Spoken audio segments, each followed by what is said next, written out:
All right, Eckhart Tolle, Introduction, Power of Now, The Power of Now. The origin of this book is page number 3 as you open it. I have little use for the past and rarely think about it. However, I would briefly like to tell you how I came to be a spiritual teacher and how this book came into existence. Until my 30th year, I lived in a state of almost continuous anxiety interspersed with periods of suicidal depression. It feels now as if I am thinking about some past lifetime or somebody else's life. One night, not long ago after my 29th birthday, I woke up in the early hours with a feeling of absolute dread. I had woken up with such a feeling many times before, but this time it was more intense than it had ever been.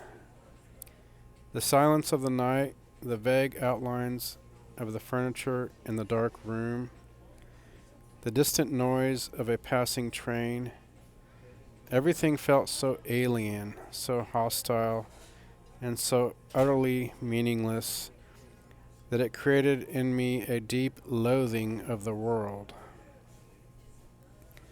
The most loathsome thing of all, however, was my own existence. What was the point in continuing to live with this burden of misery? Why carry on with this continuous struggle? I could feel that a deep longing for annihilation. I could feel that a deep longing for annihilation, for non-existence, was now becoming much stronger than the instinctive desire to continue to live. This is page 4. I cannot live with myself any longer, quote. This was a thought that kept repeating itself in my mind. Then suddenly I became aware of what a peculiar thought it was. Am I one or two? If I cannot live with myself, there must be two of me. The I and the self that I cannot live with. Maybe, I thought, only one of them is real. I was so stunned by this strange realization that my mind stopped. I was fully conscious, but there were no more thoughts. Then I felt drawn into what seemed like a vortex of energy. It was a slow movement at first and then accelerated. I was gripped by an intense fear, and my body started to shake. I heard the words, "Resist nothing," as if spoken inside of my chest. I could feel myself being sucked into a void.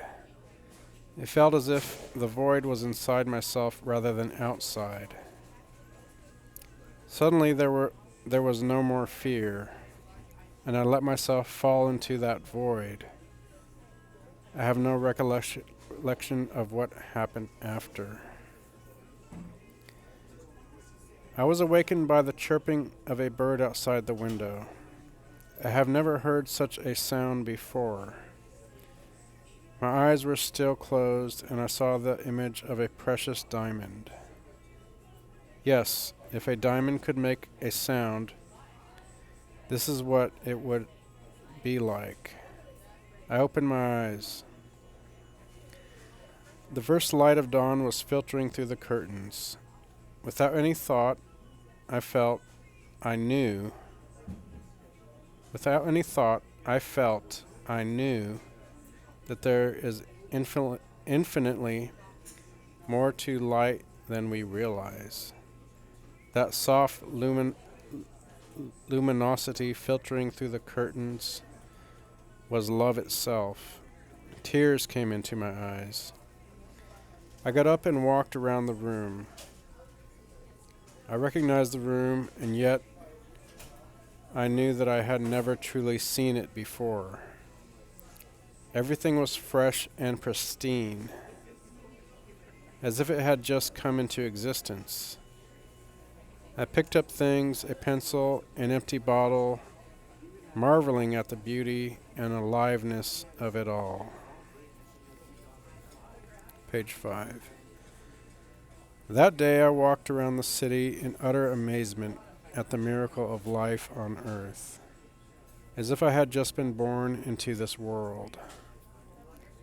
The next 5 months I lived in a state of uninterrupted, deep peace and bliss. After that, it diminished somewhat in immensity, or perhaps it just seemed to because it became my natural state. I could still function in the world, although I realized that nothing I ever did could possibly add anything to what I already had. And the word did is kind of emphasized there. Action. I knew, of course, that something profoundly significant had happened to me, but I didn't understand it at all. It wasn't until several years later, after I had read spiritual texts and spent time with spiritual teachers, that I realized that what everybody was looking for had already happened to me. I understood the intense pressure of suffering that night must have forced my consciousness to withdraw from its identification with the unhappy and deeply fearful self, which is ultimately a fiction of the mind. This withdrawal must have been so complete. This withdrawal must have been so complete that this false, suffering self immediately collapsed, just as if a plug had been pulled out of an inflatable toy. What was left then was my true nature as the ever-present I am. Consciousness in its pure state prior to identification with form. Later I also learned to go into that inner timeless and deathless realm that I had originally perceived as a void and remained fully conscious. I dwelt in states of such indescribable bliss and sacredness that even the original experience I just described pales in comparison. A time came when, for a while, I was left with nothing on the physical plane. I had no relationships, no job, no home, no socially defined identity. I spent almost 2 years sitting on park benches in a state of the most intense joy. Wow. That's page 5. Let's turn to page 6 here. But even the most beautiful experiences come and go. More fundamental, perhaps, than any experience is the undercurrent of peace that has never left me since then.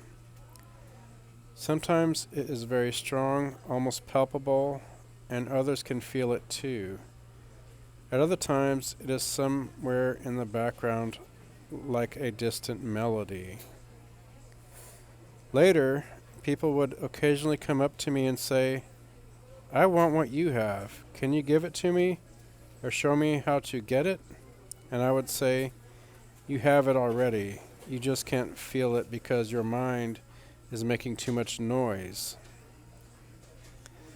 That answer later grew into this book that you are holding in your hands. Before I knew it, I had an external identity again. I had become a spiritual teacher. Wow.